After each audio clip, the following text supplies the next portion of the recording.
nsonga y'obufumbo obutukuvu bagisosowaziza nnyo ate nabo bafumbo babulimu nga bwe nagamba oba oli ababutegeera n'okusinga nze abulabira ebbali abo nabadde batuufu nnyo okwogera ku nsonga eno era mwe bali kutubuulirira bulungi n'okubuulirira abagole baffe nga muli ba mukisa okufuna okubuulirira obulungi ku bantu abakulu nga bano olunaku lwemugatiddwako.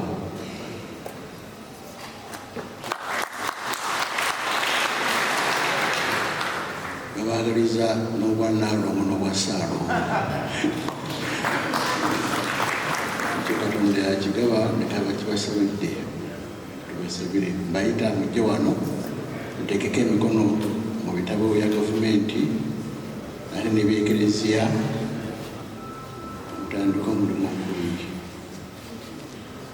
Saba abagole aboogedde bonna onakubireko mu ngalo kubanga batubuulidde okugateekako essira ery'amaanyi toyanza toyanzege. Nsaba n'abajulizi nabo nammwe mujje kati tegeeza abazize mu misa esaawa 7 temisa weeri tujja gisikamu eddakiika 10 zokka tujja kubanga tumaze nga bwe bateekako emikono wano ngenda kusaba mukulu Ssebuufu jangu oyongere okutwanjulira ku bakungu oba oliawo betutasobodde kukoonako. Njagala kwebaza nnyo bannamawulire mwebale nnyo omulimu omulungi gwe mukoze ne gwe mutukolera bulijjo wano emikolo gyonna egibeera mu lutikko nga mukiweereza. Tweyanzisa nnyo bannange muli mukoze munene nnyo era mugende mu maaso tusiima bwongerwa. Nebaza nnyo okwaya St. Cecilia olebe kubuzanyiramu oba kufa bufi si musajja yekka oba ogendagenda kya Katonda kiera kikitukuŋŋaanyiza wano etusoma mu misa eno essaala zonna zonna nga zibasabira kubanga mutongozeddwa okubeera omwami n'omukyala obufumbo obutukuvu. Awo nno mulebeke kutewabanja sakramentu lya matirimunyo Mukama gy'abawadde oba babadde ekyebyo emabega eyo kiggwewo olw'okusaagasaaga kubanga tikimutudde kintu kikulu nnyo mwino kinyweza nga kikulu. Ate mwatuyitidde tuli bangi wano mu ekereziya tuli bangi ate bakulu bangi temutunula mabega n'ekiri eyo kiyitirivu. Ate ekinaabeerawo akawungeezi simanyi bakinaabeera. Ensi yonna etegedde nti mugattibwa.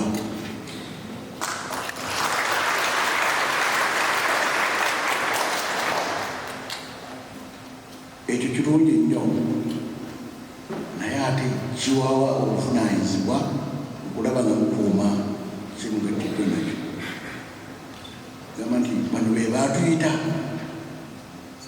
ate kati bali kuki si bwe twaliko mukolo guli tugenda mu kintu kikulu nnyo sakramentu kulu ya Katonda. Mukama akoze ekyamagero tugenda kubasabira essaala. Saagala kubatiisatiisa ekirabo Mukama bw'akikuwa akuweerako n'enneema ezo kikuuma okujjako nga toyagadde kubeera nazo. Akuweerako n'enneema okulaba nkitambuza bulungi kuto bulungi ate nga mu budde buno Omukama yeetaaga nnyo okufuna abantu abafumbo abalungi abasobola okuwa ekyokulabirako ekirungi. Ensi etegere nti obufumbo bulungi.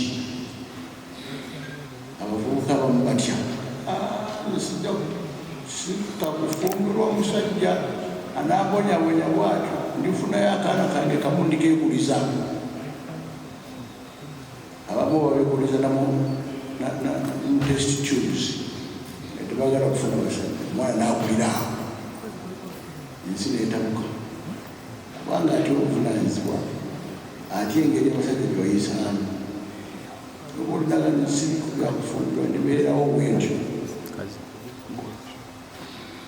ensi Katonda abutaddewo mugirage nti obufumbo bulungi, bano beeyagala, bano babuwangaddemu, ebibufuddemu ebirungi bingi nnyo. Abo nno tugenda kubasabira tusobole okutuukiriza. Tujja kubasabira mubeere bagumiikiriza kubanga obufumbo bwetaaga obugumiikiriza.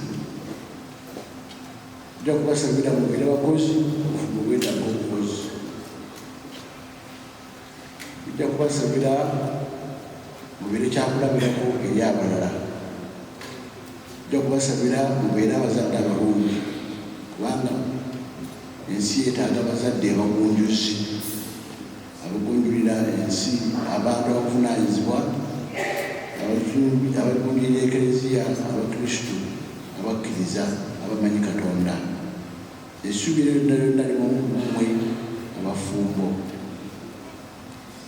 Omusajja Pawulo yeebuulira ku kigambo ky'abafumbo ate akyogerako, era muwulidde mu ssomo lyaffe eryokubiri mu Efeezi nga Pawulo ayogera ku kigambo ky'obufumbo n'agamba abakyala nti batyenga babbaabwe,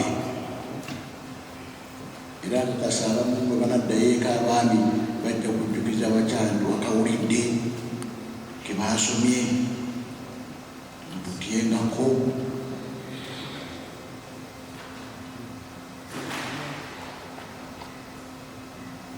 Nabwo obuvunaanyizibwa obukulu okulaba nga tukasomye Pawulo ng'akogerako, okulaba nga omwami mussaamu ekitiibwa. Naye ate omwami sebo omwami senta ate obuvunaanyizibwa businga nawo Kristo bwakuwa, kuba kugambye nti abasajja mwagale bakyala bammwe. Okwagala Kristo kwayogerako, Pawulo kwayogerako kwe kwagala kwa Kristo kwatwagalamu, kwayagala mu Kereziya. Era ogwo gwe mukwano gw'obufumbo gwetwebuulirako mu Ekereziya. Ogwa Katonda engeri gyayagalamu omuntu, Kristo engeri gyeyagalamu omuntu, gwe mukwano oguteeka okubeera wakati w'omusajja omufumbo n'omukyala omufumbo. Ano tukwesunga otwagalire mukazi wo nga Kristo bwe yagala Ekereziya. Yamwagala si lwakuba yali mutuukirivu nnyo, yamwagala nga bw'ali, n'amwagala okutuusa okufa ku musaalaba. Kwe kwagala kwe basaba omusajja ayagale mu mukyala we nga yennyini bwe yeeyagala. Essomo bwe ligambye nga teri katuuka ku mukyala n'ataluma n'atafaayo.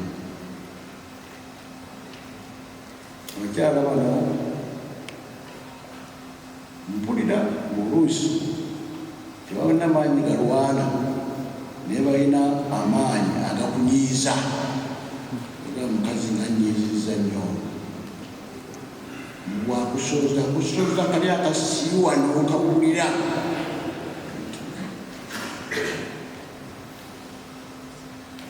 Pawulo agamba nti mwagale ne bwakusooza kali akoledde, mwagale nga Kristo bwe yagala Ekereziya we.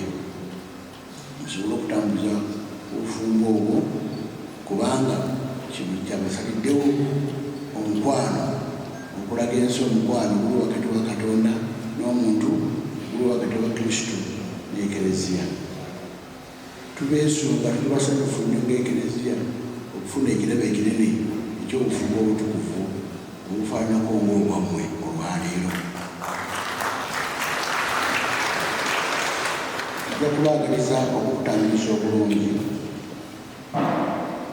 ate temuli mwekka, bannammwe bakutambuzaako mubatunuulire, ate nga mukwano gyammwe mubalaba abamu mubayise ne bajja babeerawo nga bafumbo batukuvu.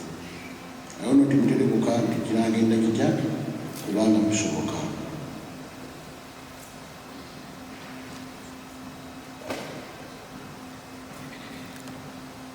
wikendi ewedde ku Lwomukaaga omu kukuutivu ku bantu abakukuutivu mu ekereziya ate nga jjongera nnyo emirimu gy'ekereziya ayitibwa Dr. Siremba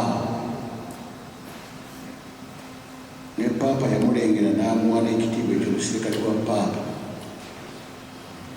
babeera ggaba ebyo akoze emirimu mingi nnyo mu ekereziya ng'oggyeko obusawo obw'omulimu gwe bwakola n'okuwonya abantu abadde ku kkooti ez'enjawulo mu ekereziya ebeerako omuwandiika w'essaza lino ekkulu omukyala n'abafumbo mu parish nga baagala bulungi nnyo kale muno yakoze emyaka 5 mu bufumbo ku Satade ewedde egawa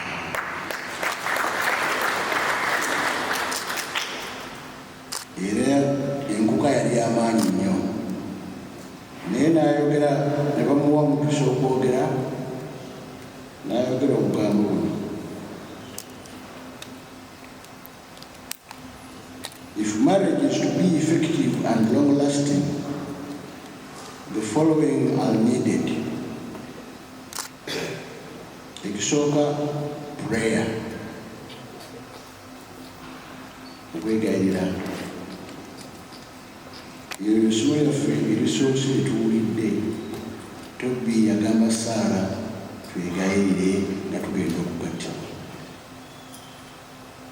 Nammwe muliza wano okwegayirira nga mugenda okugattibwa. Obufumbisibwa mmwe bufumu bwa Katonda. Katonda oyo abutuwa gye tugenda ne twegayirira n'atuyamba. Temutya kwegayirira era temulekayo kwegayirira ebyokka abayambe mu bufumbo buno. Yagamba nti prayer is extremely important in marriage. A family that prays together stays together. If prayer is omitted or reduced, marriage dies a slow but sure death. Happiness and satisfaction disappear from the marriage. Partners become irritable because prayer fills you while work empties you. Nduyinza okugamba nti simwogerere ebyobufumu byayogerako abitegeererawa naye teyawasa. Ono omusajja emyaka 5 mu bufumbo yawadde obujulizi ku Saara. Saara temugita. Eno ye engeri gy'ayogeddemu ku Saara ayogera kusoma mu bisa buli lunaku, kusoma Saara ez'okumakya n'ezakawungeezi nga n'abaana we bali taata yakulembera byonna biri muno. Kufuna amasakaramentu, kwejjusa buli mwezi yabyogera nga naffe bafaaza tugamba obwekyo ono si musosoloti yayogera ate nga mufumbo. Byonna byonna ebyo nga biri mu Saara okwegayirira. Temutya okugenda eri Omukama bulijjo mu saala zammwe mwanjula obufumbo bwammwe Omukama abayambe. Ekyokubiri kyeyagamba kuteeka Saara humility, obwetowaze. Gamba nti n'ogumira munno n'agamba ku nsonga eno niweetowaza n'owuliriza obufumbo bujja kuwangaala. Ekyokusatu, use of resources provided by God wisely and for the benefit of the family. Omukama ajjabawo ebintu bulyawo mubirina naye balaba nga ati bigenda walala ekifo ky'okuyamba amaka wajjawo eddibu n'obuzibu mu maka. Ekyokuna, try as much as you can to be good, to be holy, because God is good, God is holy. Awo Mwami Dr. Siremba bwe yeebuulirira n'omukyala yayogera bingi esigenda kwogera kaakati mubanga mukalumbiriddwa okuyitangayo kasita mubabuulidde nawe nemumugamba kuwakolanga otya okulaba nga otuuse ku myaka gino tumuyigirako. Sebo oli muntu w'abantu nga bwe bagambye, oli munnabyabufuzi. Nina bannabyabufuzi bangi ababadde mu famire yange nga mbatunuulira ekirungi, nabo bamaka era bawangadde mu bufumbo. Mutabeera bwetowazi nakuwa budde maka abamaama bayinza okukaluubirizibwa. Buli mulimu guliko ekizibu kyagwo oba challenge, occupational hazard ejjirako. Bakuwa obwakibishopu tekukubeera omuntu w'abalala bonna. Ate kati namanya nti obeera archbishop olina okwetegeka buli bbanga okuba ebifaananyi n'abalala. Bishop kaselfi wano kasa olukumuuzaku ti ekifaananyi nakyo ogenda misiri naye bakifaananyi professional hazard ejja nejjira yokubeera archbishop budde bwonna bwabalala. Naye ne bannabyabufuzi mulina occupational hazard zizammwe zimumanyi, naye ze ndowooza ezimu kubeera muntu w'abantu, naye tubeerabira nti majority ye muntu wo ate ye mukyalawo ow'omunda.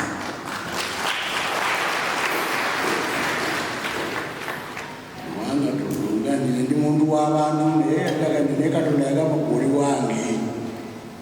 Awo nekyo nakyo kimanye nti omulekerawo akadde ate kakadde kake mu byobufuzi byonna byonaokola otwaliza nabyo, kubanga ensi yonna ekumanyi toliwaayo. Ate Katonda ate mu ngeri enjawulo akumanyi toliwa mukyalo. N'ebirala occupational hazards ezijjira mu byobufuzi okuzeegendereza n'ozitegeera, okuzikuuma zireme okutabula maka ga Katonda Mukama gabawadde olwaleero. Ojja kubasabira ate mufunenga Ukarisitiya okubawa amaanyi n'okubaddaabiriza nga gaweddemu okutambuza omulimu guno omukulu Mukama gwabawadde obulamu. Kakati Mukama nga katono mujja kujja wano mu maaso mutubuulire lwaki mwatuyise.